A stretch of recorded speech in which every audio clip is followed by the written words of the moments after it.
Hey, today we're gonna talk about chess. We're gonna tackle generally about how each piece move, the point system, and more. So let's go. For starters, I'm going to introduce you to each piece and how the point system works in chess.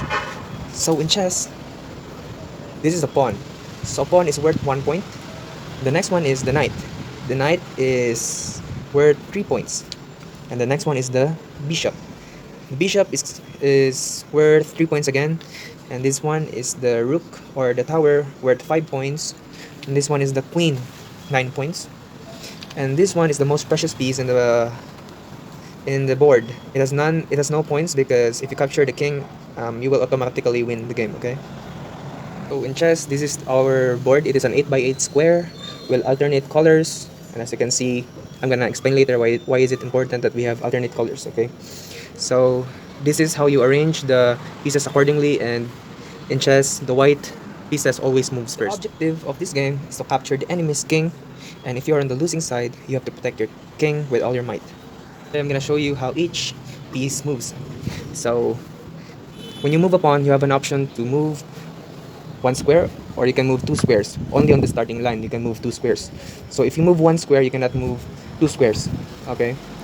So in the case of capturing another, so the pawn cannot capture vertically. You can only capture diagonally. And the next one is the knight.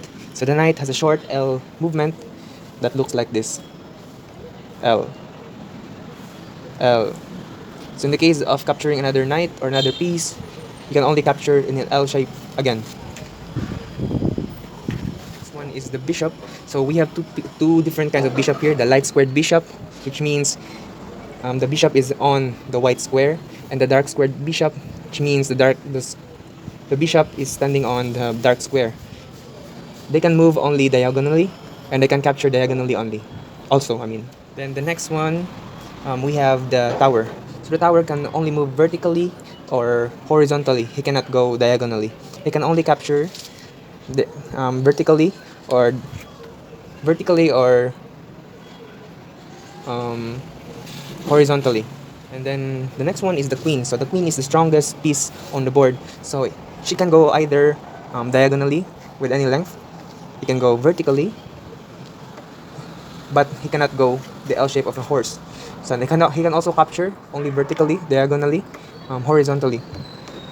Okay. Then the next one is the queen. So the queen is the strongest piece on the board. He can either go diagonally with any length, vertically, and horizontally. He cannot go the course of the knight, which is the short L, as I discussed earlier.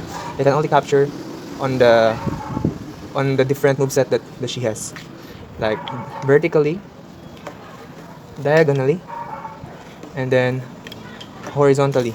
Lastly, the most precious piece on the board is the king.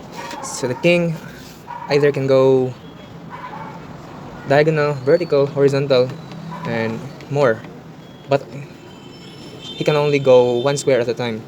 So if you go here, your end turns, okay? And that's it generally.